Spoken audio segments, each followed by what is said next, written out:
So what am I talking about here? Okay, how do you get a ball rolling? How do you get a story rolling? Well, maybe give it some context. That's what some people may call a prologue. And they're just not bound to books. We can see it in other mediums like movies. And even though you usually oversee them, it's always fascinating to me to see how creative they can be in explanation and exposition through a backstory to help give more information and a better understanding of the who's, the whys, and the wheres. It's a way of easing you into the universe, world, or even convenience store. But the best ones feel more important than the main story. An example, well, the one from Casablanca. It infuses a small love story with an epic historical war, beginning with a simple 3D globe that transforms into a 2D map that details the route that many would take for comfort and salvation, giving glimpses of a war-torn Europe to a mysterious, exotic North Africa. And I guess it's all in that kind of newsreel style of its generation. Another movie you've probably heard of that pulls this off is Kane. It has that whole newsreel thing where we see almost a full bio of a man's life that goes on arguably way too long, to the point where you feel that someone should have put a spoiler warning. But it's the second scene of the film, so does it count? Well, it counts if I need to make it mean something.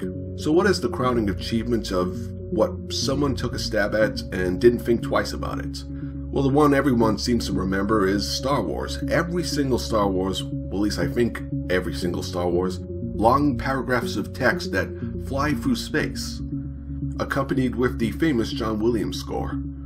It's so well known it's become the stuff of parody, even when itself was kind of like parody. But fortunately for the illiterate filmgoers, there was Dr. Strangelove, that instead of text had narration, giving us the info of the most feared weapon in human history, moving above the clouds with only the narrator's voice without any music, kind of creates a daunting feeling about it, where it feels more creative not seeing what it looks like. The mystery works better than over-explaining it. But why read and listen when you can really see? Take for example Tolkien films, showing off the glorious fictional pasts of events that leads up to two hobbits leaving their safe space. It's a great introduction to the world and its races such as elves, dwarves, and even the most unbelievable, humans. It gives more weight to the adventure, even though you could argue it has nothing to do with the main characters. This kind of stuff creates a more dynamic relationship between character, history, and the audience. Other movies can do this so well, and it's not just a fictional past, but a fictional future, such as T2 Judgment Day. With its nightmarish vision of a nuclear holocaust and warring machines, the consequences if our heroes fail. And again, it starts off things with a blast, putting you right into the action. Just like Fellowship of the Ring, it condenses a bigger picture in just a few minutes. But what about good prologues on non-fictional wars, such as A Bridge Too Far, with a monologue that really fills us in of what those times were like, beginning with such technical and fact-based talk that moves into something more emotional to why the troops did what they did, showing humanity in a time where humanity was being killed off. That history really makes the movie seem bigger than it really is, kind of like what they did with Bram Stoker's Dracula.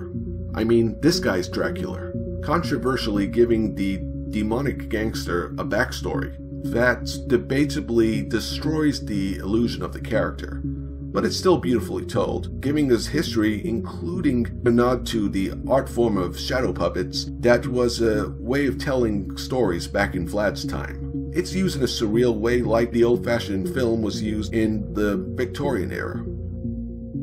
Each visual tops the last until the title literally drops. But what about a more traditional scary movie? Well, that's where The Haunting comes in. It's rare to see prologues with films like this, but it does such a good job in creating atmosphere, giving you a deep, disturbing view into why this house is so messed up, to the point where it makes you prefer to sleep in a toilet cubicle than stay a night in that place. It might be the best hyping of dread and tension ever seen in a film. You feel that anyone who's watching it is thinking, yes, I'm in the right place. It does so much, kind of like Disney's Beauty and the Beast.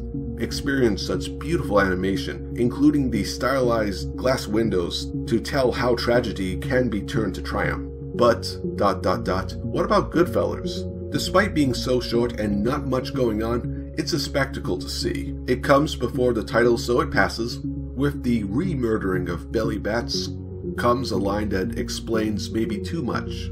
For example, the one from 1999's Magnolia. Because there are other Magnolias who wrote this. All of it has nothing to really do with the main focus of the story, but almost putting those subliminal themes of what's about to follow kind of works, I guess, even though it's very long to an incredibly long movie. So those are some good prologues, right? They leave more an impression than something like an epilogue, which I can't think of any. Does the one from Amistad count? Well, who cares? What are your favorite prologues? Or what prologues would you like to make, potential filmmakers?